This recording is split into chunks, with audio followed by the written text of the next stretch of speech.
Hello everyone. Today I'm going to try and run to the other property, and I'm going to use some of this manure to create an edge along the garage.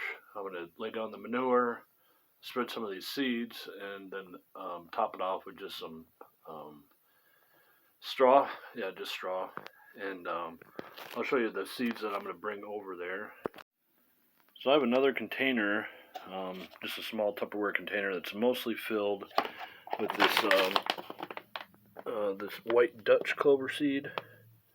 So I'll probably grab some of this red stuff. It comes in a smaller bag. The red stuff, at least from this company, always comes in a smaller bag. So I'll put that in there, but I'm also going to throw in this Monarch Rescue mix. What else we got here? Monarch Rescue mix. Some of this blue mixture. That pack has 30,000 seeds. And yeah, we'll get some drought-tolerant wildflower mix. But I just wanted to get a layer of that down, and to hey cat.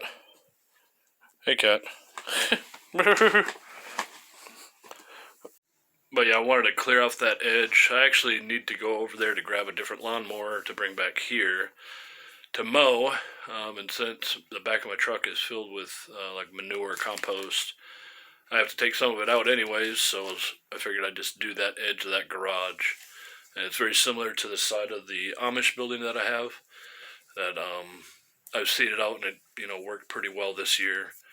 And for all these areas that I plant out with these seed mixtures in the fall, I'll still go back through in the spring and just do kind of just light dusting with other seeds. I don't know, just to make sure that I'm kind of hedging my bets with as many seeds as possible. And these seed mixtures really don't cost too much. Seed mixtures are relatively cheap, and anything that I can do. And on top of that, it makes it a lot easier to mow. Makes an easier mowing edge too against the building. That way, it's cleaner, nicer. And then we won't get to it today, but further on down the road, I'm going to figure out some sort of netting string type of system, because some of the flowers get 3-4 foot tall and then they just kind of fall over. So I'm going to try and get stakes on either edge, maybe spaced out periodically, and then I'll just run some sort of hemp string or something similar to that, just to keep it kind of tidy instead of having it all fall over. And I also want it to be something that's not noticeable, so it's not going to be like a bright orange string or something like that. It'll be green or tan or something like that. So I'm going to get myself a mix. I'll fill this up. I'll have that second mixture in the truck, and I'll get over there and start shoveling and see how this goes. It says it could rain. It's probably going to rain, so we'll see how far we can get. Alright, good morning again. It is actually the next day. I was driving over here and it just started raining, so I ended up just going back home and doing some homework. But here to the left, this is where I'm going to lay down all that manure, compost, and then put the straw or hay, whatever it is, over it. I was thinking about whether it was straw or hay, and I'm pretty sure it's just straw. Like, there shouldn't be any extra seeds or anything like that in there. But the guy I got it from, he has a field where he grows like alfalfa and other stuff for animals, whatever. And I really don't mind if there are extra seeds in there. Whatever wants to grow grows, especially if it's something that's edible to me as well, as long as I can identify it. So it's really not that big of a deal. I mean, of course, I'm looking for more diversity than anything else, not just a strict squared off patch where there's just a certain type of flower or anything like that. I'm trying to get as much stuff to grow as possible. So I'm gonna flip the camera around. Let me show you what I'm working with. I'm gonna grab my wheelbarrow and I'm just gonna chuck this big chunk of whatever into there. Just picking it up. It's all kind of waterlogged from sitting on the bottom. You can see it's kind of fungusy and kind of icky. And there's the poop itself. But no, hopefully I'll just dump that into the wheelbarrow and kind of spread it around, and all this stuff will dry out, whatever else, or break down, whatever it needs to do. It'll be in a lot better position than it was because it was just sitting on the ground for several months, which is not advisable. But we'll get it broken apart and get some air to it, and it'll break down. It'll be all right, but yeah, it'll be a lot of shoveling this stuff out and getting that spread out over on the side of the garage. And then I can fix this other lawnmower. The drive cable for it broke, so I'll have to fix that too, cut the grass here, and then run back home. So I'll give you a kind of little clips of the progress as I get through. Got all the new dirt down, and I kind of refer to it as, because when I plant into this material will still be broken down further. I'm actually just putting a straw in there to act as a mulch to protect that new soil. And it looks like it's pretty much thick enough to stop any more grasses, which of course I'm not too worried about, but it's pretty thick, kind of level. But that was just about the rest of the stuff that was in my truck, so it wasn't too bad. I had to fill this up, dump it, but then only got like a third of it out, so then I had to shovel it out, but not too bad. I'll get some of this straw on there. I'll show you what that looks like. Well, I gotta spread some seeds first, and then I'll do the straw. I want to show you this. This is the white clover with the random seed packets. And those seeds are a lot smaller than the red clover. I don't know if there's more seed packets in this one or that, but I think I'd randomly put tree seeds in there too, so it'll be interesting to see what happens, but I'm not going to do anything too crazy. Just grab a handful, see if I can keep out of the shade here.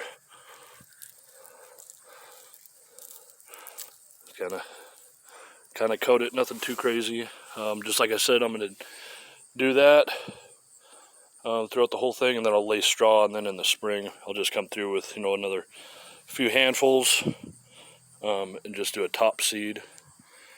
That way, if there's any seeds in there that require like a cold stratification where they need to go through a winter before they actually sprout, that way that'll be taken care of. And then the annual should come up in the spring anyways if they don't this fall, which some will probably come up this fall, but each seed is kind of still pretty hot, so I'm kind of, unless it really starts to get cooler here in Indiana, a lot of these seeds will probably sprout, so hopefully they're strong enough to come back next year, but if not, I'll be spreading a couple more handfuls. And like I said, the payoff for the amount that these seeds cost versus how many you lose and all that stuff, it's really worth it to do a double seeding in my mind. That adds to the diversity, the kind of randomness of it all, and then the total overall total plants that are in as far as filling it all in. So I'm going to get to that. Alright, I use about half of each of those containers, pretty small Tupperware.